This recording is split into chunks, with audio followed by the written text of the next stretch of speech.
mengingat Pak Amir tadi menyebutkan seorang ibu rumah tangga, apakah dari 534 itu ada kalangan ibu-ibu atau emak-emak yang juga kena HIV AIDS? Ada, Mas Dedi. Ada ya. Jadi di beberapa tempat ini cukup mengagetkan bagi kami. Ibu rumah tangga, dia tidak kemana-mana, dia bertani, ada di desa, tapi Kena pengidap HIV HIV, AIDS ya. mengidap HIV. Berapa orang untuk ibu-ibu itu? Ada beberapa orang. Selain ibu-ibu tadi itu kalangan remaja lah itu yang terdeteksi sebagai pengidap HIV AIDS itu. Ya, itu tadi kan dari sisi kelompok. Kalau dari sisi usia, Mas Denny, usia yang paling banyak itu usia produktif. Wih, berapa usianya? Usia produktif itu mulai dari usia remaja sampai dengan usia 65 tahun. Dan yang memprihatinkan, Mas Denny, beberapa waktu yang lalu kami kumpulkan para kepala sekolah, para pengawas sekolah.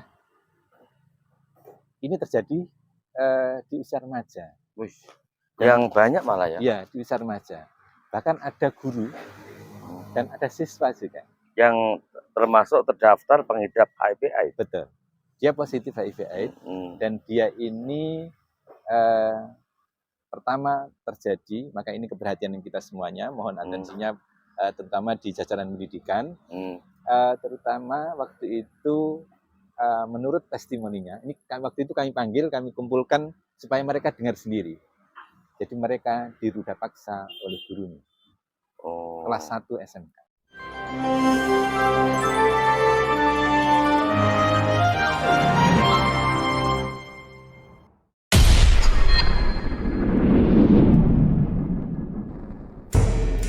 Assalamualaikum warahmatullahi wabarakatuh. Pemirsa, kembali jumpa dengan kami dalam acara Ngobos di Kampung Aclak. Nah, Ngobos di Kampung Aclak, Pak Amir. Jadi Ngobos itu ada akronimnya, yaitu ngopi bareng obrolan santai. Nah, sedangkan Aclak itu aliansi cendekiawan lari kampung. Artinya orang-orang kampung itu sebenarnya orang-orang pemikir yang cendekia sebenarnya. Kalau kita lihat dari akronim Aclak tadi itu. Nah, sedangkan ngopi juga ada pesan filosofinya, yaitu ngolah pikir. Jadi orang ngopi itu pasti ambil mikir itu. Nah, karena ini kita di acara Ngobos di Kampung Aclak, Pak, ada kewajiban utama, Pak, sebelum kita memulai perbincangan, yaitu ngopi dulu. Oke. Ya.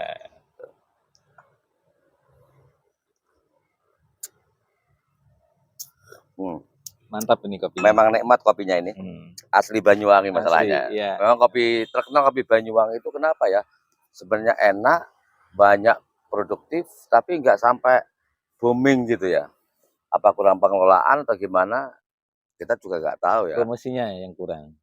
Promosinya ya. Maka perlu Mas Denny mempromosikan via YouTube dan sebagainya. Berarti nanti ngangkat khusus soal perkopian soal gitu. Kopi bahas. Dan tesnya khas lokal Banyuwangi. Oke. Nah, pemirsa, dalam acara Ngobos di Kampung Aclak kali ini ada tema khusus ya. Kebetulan ini saya bersama dengan cendekia di Kampung Aclak. Kebetulan beliau menjabat sebagai Kepala Dinas Kesehatan Kabupaten Banyuwangi, Pak Amir Hidayat. Betul Pak ya? Saya baca itu masalahnya itu. Jadi tinggal baca aja saya itu. Masih PLT, pelaksana tugas. Bukan PLT, bukan pejabat lillahi ta'ala Pak ya, bukan. Kali aja singkatannya berubah gitu. Oke. Pak Amir, panggil Pak Amir aja biar enak ya. Saya mendengar bahwa di Banyuwangi ini akhir-akhir ini sempat mencuat katanya sih darurat HIV AIDS ya. HIV AIDS. Nah, tentu ini kami ingin tahu, sama dengan masyarakat ingin tahu, kenapa kok dikatakan darurat HIV AIDS? Apakah sudah banyak yang mengidap virus HIV AIDS, ataukah akhirnya banyak yang meninggal, nggak bisa tangani atau bagaimana? Nah, ini tentu pemirsa ingin tahu kebenaran daripada Banyuwangi itu, apakah benar sudah masuk kategori darurat HIV/AIDS. Ya, monggo. Ya, terima kasih. Assalamualaikum warahmatullahi wabarakatuh. Salam. Para pemirsa, ini kesempatan yang baik mendiskusikan satu tema, satu topik yang menjadi atensi publik Banyuwangi. Darurat Darurat HIV/AIDS. HIV/AIDS. Ya, betul. Jadi di Banyuwangi di tahun 2022 dan beberapa tahun terakhir ini kasus HIV/AIDS di Banyuwangi di tingkat Jawa Timur itu tergolong yang tinggi. Tertinggi apa tinggi? Kalau tertinggi itu Surabaya. Yang kedua, ketiga itu biasanya kalau tidak Malang ya Banyuwangi. Banyuwangi, pelanggan tetap ya.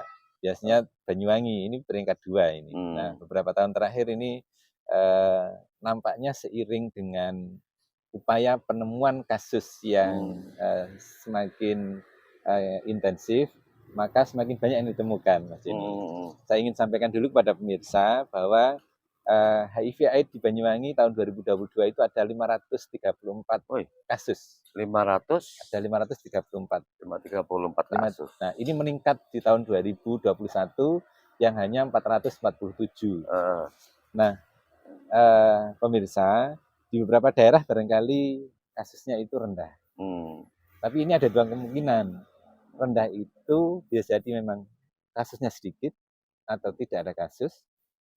Atau bisa jadi ada kasus tapi tidak muncul di permukaan karena upaya penemuannya kurang. Nah, di Banyuwangi kami terus bekerjasama dengan Komisi Penanggulangan AIDS Daerah, KPAD. Kami bekerjasama dengan seluruh mitra yang ada di Banyuwangi, ada kelompok aktivis Dinas Sehat, ada banyak aktivis yang mendapatkan pendanaan juga dari NGO, dari founding luar negeri dan dalam negeri ada cukup banyak. Nah, yang seperti ini yang membantu untuk penemuan kasus. Akhirnya apa? Memang ada cukup banyak yang ditemukan. Nah, penemuan kasus ini menjadikan kita ini waspada, Mas Jenny. Tapi inilah yang kemudian perlu support kita semua supaya ke depan infeksi HIV ini bisa kita temukan dan diturunkan dan ditekan kasusnya. Ditekan pokoknya ya. Betul. Jadi kita semakin banyak penemuan itu bagus, tapi semakin harapannya semakin banyak upaya ditemukan dan diturunkan, diobati, dan kasus AIDS-nya semakin rendah. Nah, yang kasus AIDS di Banyuwangi ada 202 kasus. Nah, ini yang harapannya terus kita turunkan karena yang ditemukan akan kita tangani dan kita obati. Oke, Pak Amir, 534 kasus ya, yang dinyatakan positif HIV/AIDS ya. Nah, dari 25 kecamatan di Kabupaten Banyuwangi ini angka tertinggi kira-kira masuk kecamatan mana itu, Pak? Beberapa kecamatan perlu perhatian khusus karena kasusnya tinggi. Kecamatan Banyuwangi, Kota ya. Kota. Muncar, oke. Ya. Kalipuro. Kalipuro juga. Ya. Oh ya, Kalipuro kan dekat pelabuhan misalnya ya. Iya, itu antara lain. Genteng itu perlu atensi khusus. Jadi semakin tinggi mobilitas di satu daerah, potensi dan resikonya akan semakin tinggi. Nah, ini yang perlu terus kita waspadai. Ada satu hal yang sangat penting untuk mendapatkan perhatian kita bersama, Mas Denny. Dari 534 HIV tadi, itu sepertiganya, 30%-nya itu LSL. 30%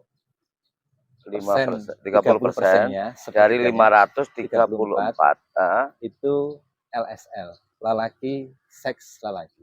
Oh ya, semacam itu ya, apa, sesama jenis itu ya. Betul. Bisa gay, bisa homo. Ya, betul. Nah, ini yang memprihatinkan, Mas Denny. 35%-nya memang pasangan risiko tinggi.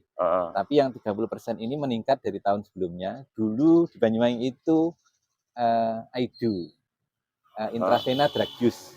Mereka yang menggunakan narkoba suntik yang spetnya itu satu digunakan untuk bergantian. Oh, yang salah satunya mengidap gitu Ya, ya. kalau satunya ada salah satu yang pengidap, maka kalau spetnya ini digunakan secara bergantian, Otomatis ya. otomatis karena ini akan menularkan HIV/AIDS. Karena HIV ditularkan melalui darah, ditularkan melalui cairan sperma, air mani, ditularkan melalui air susu. Nah, ini kalau digunakan spetnya satu secara bergantian, otomatis ya. otomatis. Penyalurannya langsung udah. Ya. Jalan tol masalahnya. Jalan tol. Terus kemudian melalui sperma, melalui cairan vagina. Maka kalau berganti-ganti pasangan, maka sangat berisiko ketika ada pasangan yang salah satunya salah satu dan tidak ada pelindungnya, sudah ini berisiko tertular. Ya. Apalagi yang salah satunya mungkin sudah positif ya. Iya. Otomatis berbagi akhirnya kan itu. Betul. Berbagi penyakit maksudnya. Ya. Oke, Pak Amir. Terus yang ketiga itu Mas Denny itu ditularkan melalui cairan susu, air susu. Oh, orang mik ya, mik pada bayi ya. Mimik susu. Mik susu. Nah, tidak ditularkan melalui janin. Maka biasanya kalau hamil itu direkomendasikan untuk di SC, supaya tidak ada lesi dan menular kepada anaknya, dan direkomendasikan untuk tidak disusui. Nah, karena dia akan menularkan melalui air susu itu. Itu yang menjadi waspadaan kita. Potensi. Ya. Oke, Pak Amir, ini menarik ya. Ternyata salah satunya itu melalui susu. Ini berarti kan bahaya untuk si bocah cilik maupun bocah tua kan begitu. Kalau nyusu. Betul. Nah, yang menjadi pertanyaan saya begini, kenapa seorang ibu apalagi menyusui itu justru terhinggap oleh virus HIV/AIDS ya. Nah, apakah dari 534 yang dimana 30%-nya itu diidap oleh lelaki sesama lelaki, mengingat Pak Amir menyebutkan seorang ibu rumah tangga, apakah dari 534 itu ada kalangan ibu-ibu atau emak-emak yang juga kena HIV/AIDS? Ada, Mas Dedi. Ada ya. Jadi di beberapa tempat ini cukup mengagetkan bagi kami. Ibu rumah tangga, dia tidak kemana-mana, dia bertani, ada di desa, tapi kena HIV/AIDS ya. Mengidap HIV. Berapa orang untuk ibu-ibu? Ada beberapa orang. Nah, ternyata memang suaminya yang bekerja di luar. Suaminya bekerja di luar negeri, di luar kota, di Bali. Maka ini saudara sekalian menjadi kewaspadaan kita. Banyuwangi ini satu mengambil prioritas di pariwisata. Kalau pariwisata meningkat, maka kunjungan potensi ya, potensinya meningkat, dan ini akan menjadi potensi sekaligus resikonya semakin tinggi. Dan yang kedua, Mas Denny, kita ini kan berdekatan dengan Bali. Bali ini termasuk di Indonesia termasuk yang paling tinggi juga. Dalam negara ya, bebas di tingkat nasional termasuk yang tinggi juga kasus HIV/AIDS-nya. Maka ini juga berisiko. Nah, yang ketiga, memang mobilitas masyarakat semakin tinggi, resikonya akan semakin tinggi. Nah, inilah yang perlu kewaspadaan kita semua. Maka kami terima kasih dibantu oleh banyak pihak, terutama para aktivis, teman-teman yang menjangkau kelompok-kelompok eksklusif itu. Saya sebut eksklusif. Betul ya, nggak sembarang elit juga itu. Iya, elit itu. Betul. Itu karena tidak semua orang bisa masuk. Betul. Kami juga tidak bisa masuk langsung, kecuali dengan teman-teman dengan yang menjadi pendamping itu. Oke. Nah, yang seperti ini kami support. Beberapa NGO itu mendapatkan hibah untuk stimulan dari aktivitasnya. Untuk penanganan masalah HIV. Saya ingin sampaikan, Mas Denny, sebenarnya HIV/AIDS itu bisa dicegah. Bisa diobati juga, dan sudah, meskipun ini belum ada obat yang bisa menyembuhkan, tapi sudah ada ART, antiretroviral terapinya. Caranya, Pak? Nah, dia harus minum obat seumur hidup. Oh gitu. Harus minum obat seumur hidup. Untuk mengantisipasi ya. Setiap hari. Iya, maka ini sangat berisiko. Jadi ini apa namanya, penyakit yang sangat mematikan dan sangat berisiko karena menyerang imunitas dari seseorang, dari tubuh seseorang. Nah, pencegahannya itu sebenarnya sangat singkat, sederhana, tapi ini perlu komitmen bersama supaya bisa dilakukan oleh semua pihak. Kami singkat dengan A, B, C, D, E. Oh, iya. Maknanya apa itu dari akronim A, B, C, D itu? Iya. Pertama, Mas Denny, itu A, abstinensia. Tadi kan saya sampaikan kalau HIV/AIDS itu ditularkan melalui hubungan seks. Gitu. Maka Bapak Ibu yang berada di luar kota, yang ada di luar negeri, ini bisa menjadi langkah pencegahan untuk tidak tertular HIV/AIDS. Abstinensia, jangan hubungan seks. Bebas. Jangan seks bebas. Ya, itu. Tapi bisa jadi tidak keluar negeri maupun tidak keluar kota itu juga tertular. Iya. Karena ini soal perilaku ini, Mas Den. Betul, pola ya. Tingkah pola ya. Karena tingkah pola. Betul. Jadi pemirsa dari sekalian, maka B-nya ini penting. B-nya itu be faithful. Setia kepada pasangan. Bisa jadi suami atau istrinya itu tidak tahu menau. Tapi kalau ada salah satunya yang jajan di luar. Ya, jajan di luar. Teman kencan di luar lah. Teman kencan di luar, sementara teman kencannya ini positif, ini bisa menular otomatis. Menular secara otomatis ketika berhubungan seks dengan istri atau suami. Maka be faithful. Harus setia dengan pasangan. Ya, apalagi perselingkuhannya di luar sana itu, potensi berarti ya. Perselingkuhan itu potensi menularkan, membawa virus HIV/AIDS ke dalam rumah. Artinya perselingkuhan atau jajan di luar itu pintu gerbang masuknya dari koloni HIV/AIDS itu berarti ya. Yes. Oke. Betul. Oke, terus berikutnya tadi? Berikutnya C. C. C itu kondom. Kondom. Ya. Kami terserang agak berdebat ini dengan para tokoh agama. Karena memang tidak direkomendasikan sebenarnya. Ya. Karena dianggap haram, dalam tanda petik melegalkan. Dosa. Dianggap melegalkan free sex dan sebagainya. Nah, kalau misalnya di luar terus kemudian terjadi sesuatu, maka ini yang kami rekomendasikan pakai kondom. Kondom. Ya. Kondom itu melindungi. Ya. Supaya tidak terjadi penularan pada saat berhubungan seks. Nah, ini juga kami himbau supaya bisa disosialisasikan terutama kepada teman-teman yang menjangkau di WPS. Ya. WPS singkatannya wanita pekerja seks. Nah, harapan dulu kami PSK dulu ya. Iya, PSK pekerja seks komersial. Nah, harapan kami mereka menggunakan kondom.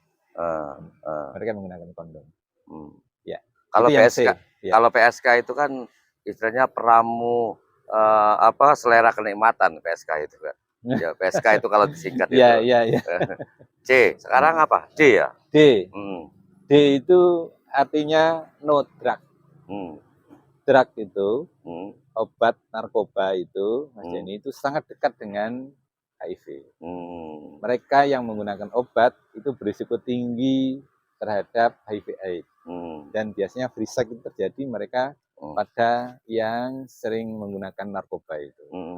Maka no drug itu jangan mendekati narkoba.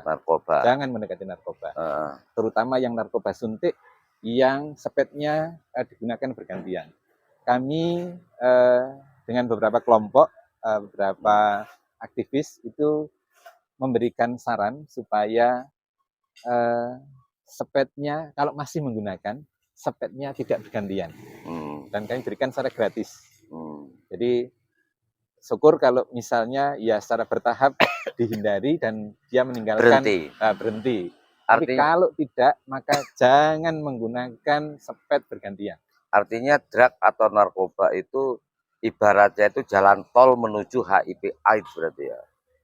Pintu gerbangnya. Pintu gerbangnya. Jadi jalan cepat langsung udah masuk. Iya. Gitu. Betul. Oke. Itu yang D, Pak ya. Yang D. Kalau yang E?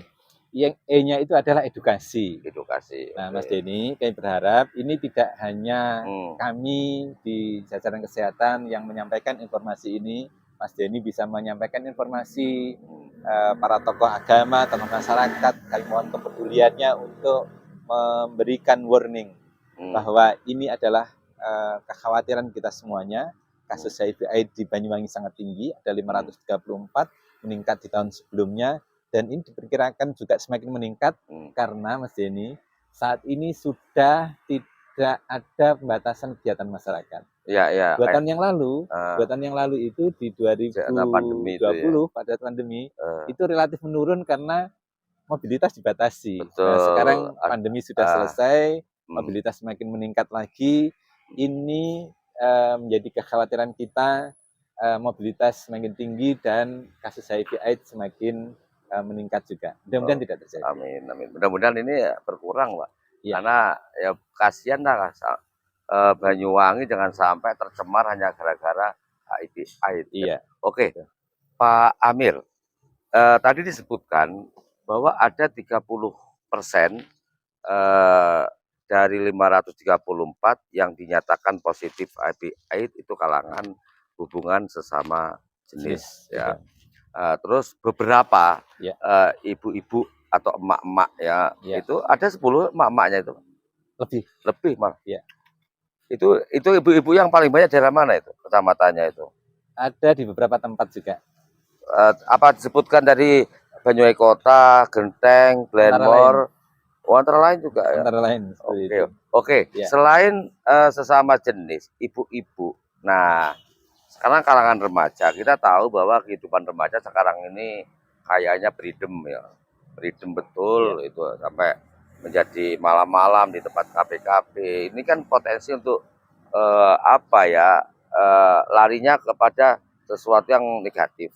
Ada enggak dari ibu-ibu kalangan selain ibu-ibu tadi itu kalangan remaja lah itu yang terdeteksi sebagai pengidap HIV/AIDS itu? Ya, itu tadi kan dari sisi kelompok.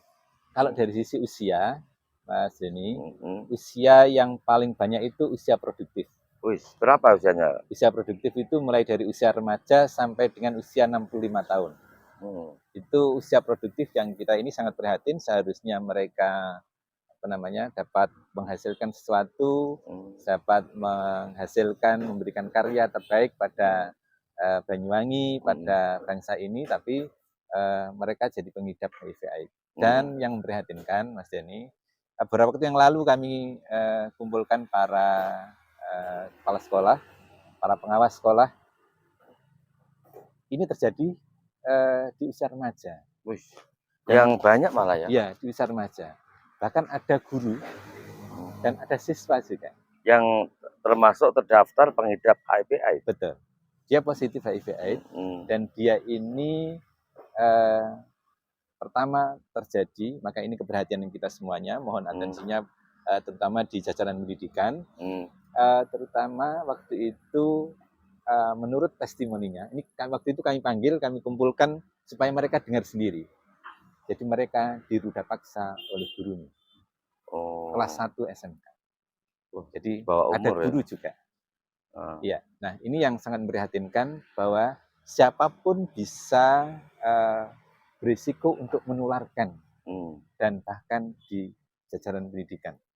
Nah, ini yang kami mohon semua pihak untuk membantu mensosialisasikan ini. Ini sangat berbahaya dan tidak ada obat yang menyembuhkan.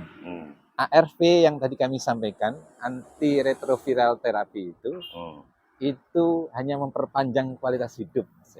Jadi ketika dia positif, maka kita mohon untuk, dan kita siapkan obatnya gratis dan dari sini diminum seumur hidup. Seumur hidup ya. Untuk penyembuhannya berarti ya. Bukan untuk penyembuhan, ini tidak bisa disembuhkan. Oh gitu ya. HIV ini tidak bisa disembuhkan. Berarti semacam penyakit kutukan itu ya. Kami tidak menyebut itu, tapi ini kita akan terus berupaya untuk meningkatkan kualitas hidupnya dengan pengobatan yang secara rutin. Minimal untuk bertahan hidup untuk ya. bertahan hidup, untuk supaya kualitas hidupnya meningkat.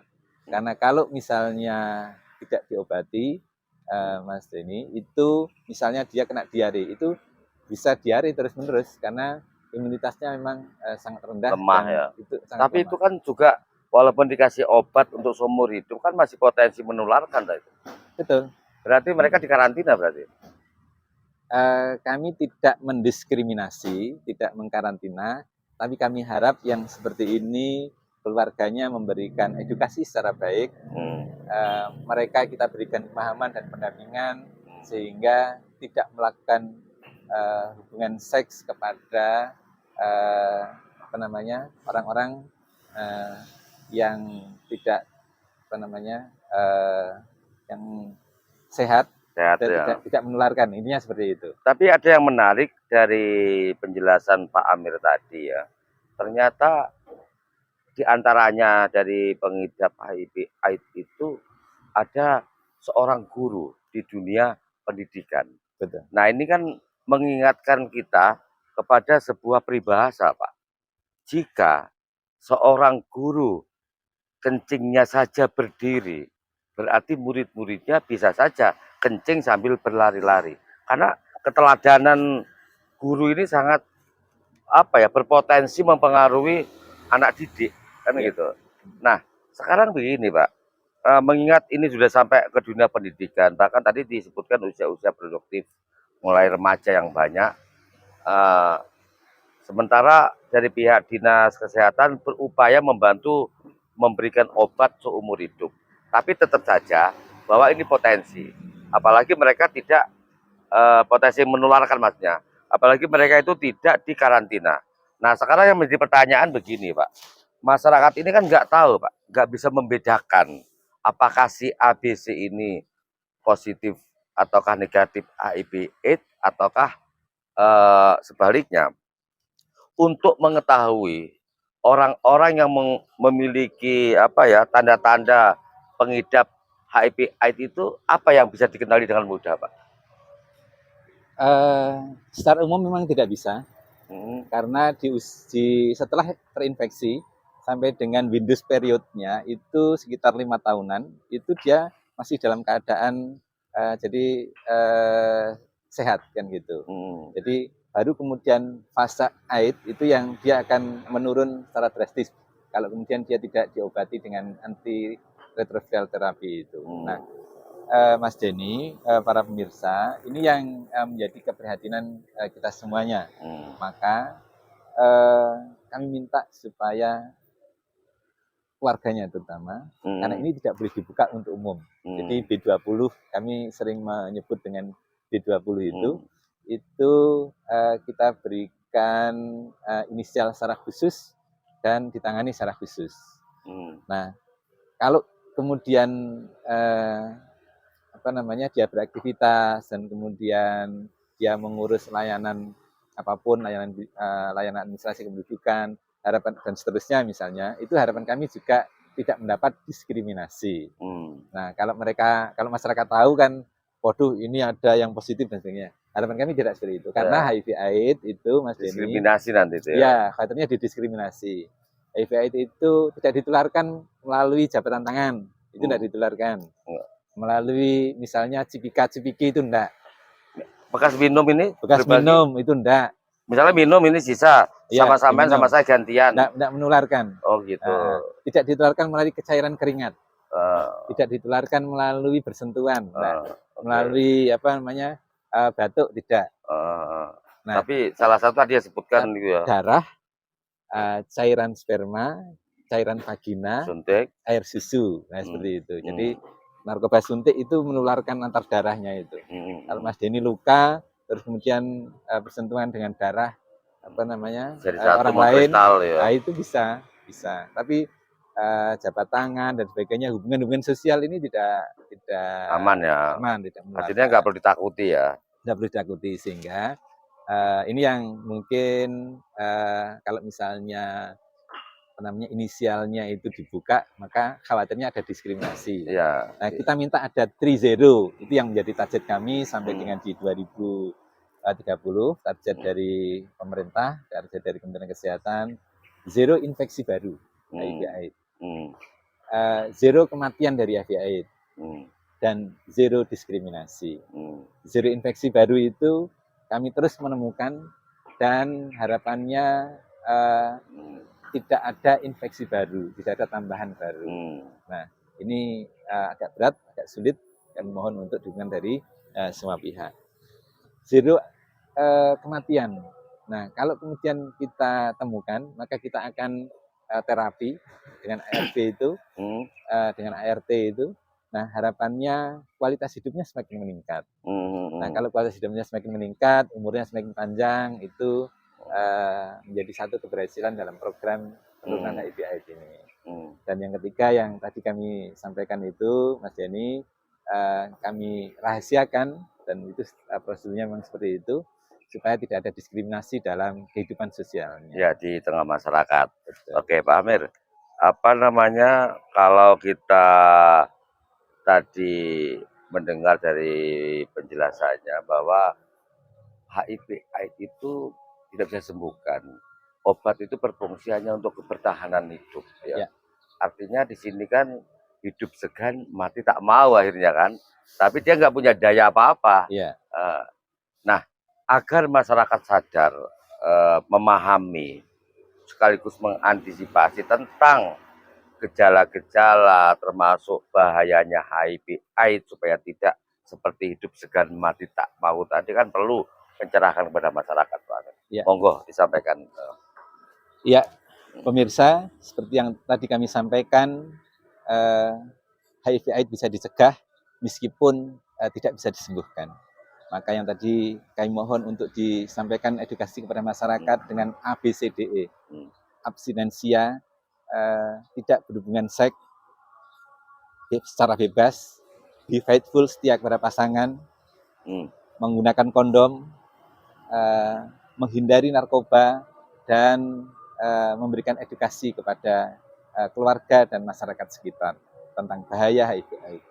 Maka insya Allah dengan semua memberikan informasi, semua meningkatkan kesadaran di bahaya HIV/AIDS ini, Banyuwangi yang saat ini sangat tinggi kasusnya, ada 534 di tahun 2022, yang meningkat dari tahun sebelumnya. Harapannya kita bisa tekan, kita upayakan penemuan kasusnya semakin meningkat, tapi kita akan tekan supaya tidak ada infeksi baru. Kita akan upayakan semaksimal mungkin tidak ada kematian HIV/AIDS. Dan kalaupun ada penderita HIV di sekitar kita, kita harapkan ada kesadaran dan tidak ada diskriminasi. Karena HIV/AIDS tidak ditularkan dengan hubungan sosial, dengan jabat tangan, tidak ditularkan dengan melalui komunikasi dan sebagainya. Inilah yang terus akan kita upayakan sehingga HIV/AIDS di Kabupaten Banyuwangi bisa kita turunkan. Oke, ini merupakan pesan yang luar biasa ya. Artinya masyarakat biar sadar, biar paham, sekaligus minimal menghindarkan dirilah dari bahayanya HIV/AIDS tadi. Mudah-mudahan masyarakat mulai saat ini sampai kapanpun menyadari bahwa bahaya HIV/AIDS itu selalu mengintai nyawa kita semua. Nah, kita artinya beberapa penyebab-penyebab tadi ini yang patut kita hindari, Pak Amir ya. Supaya karena Banyuwangi sudah masuk wilayah darurat HIV/AIDS. Apalagi mulai anak remaja, pendidikan, siswi, sama guru, ibu-ibu rumah tangga, terus sesama jenis. Wah, ini kan luar biasa gitu, memprihatinkan buat kita semua ya. Mudah-mudahan ini akan menjadi pencerahan bagi kita semua, direferensi agar kita jauh lebih hati-hati. Nah, seperti biasa Pak Amir, ini Kampung Acelak itu punya salam sendiri Pak Amir ya. Saya sampaikan nyapa untuk tentu saja pemirsa ya. Ono demit ning ngisore wit kolang kaling. Kulo pamit, esuk bakal ketemu maning. Salam budaya berbasis kearifan lokal. Wassalamualaikum warahmatullahi wabarakatuh. Matur nuwun. Pak Amir. Kita ngopi dulu, yang penting sehat Ya, dulu. terima kasih. Oke, Mas Denny. ngopi ngolah pikir masalahnya.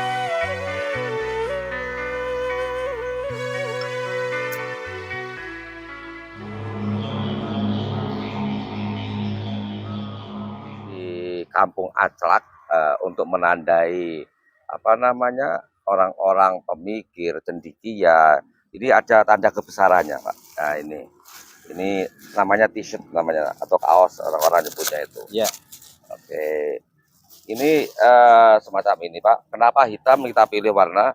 Karena hitam itu elgan. Elgan. Nah, ini tulisannya Aclak, Pak. Aclak singkatannya Aliansi Cendekiawan Lari Kampung. waduh. Nah, orang-orang mantap ini. Aclak mungkin lainnya negatif ya. Tapi sebenarnya Aclak itu memiliki energi positif. Karena orang ingin tahu, ingin bisa, ingin ngerti, ingin pinter, harus berani ngaclak. Kenapa Aliansi Cendekiawan Lari Kampung? Karena di sini ada sebuah titipan filosofinya, the power of villager, artinya kehebatan Village, orang-orang kampung. Oke. Oke, nah, Terima kasih. kemudian di belakang Mas ini ada lagi, Pak. Ini, Pak. Ini ngobos. Nah, ngobos itu ngopi bareng, obrolan santai. Oke. Nah, ngopi tadi kan ngolah pikir.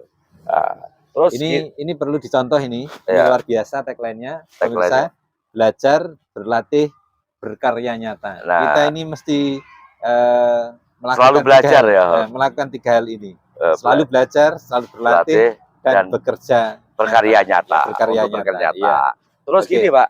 Ini kaos ini walaupun sederhana kayak gini, Pak. Ini sebenarnya kaos bertuah, Pak.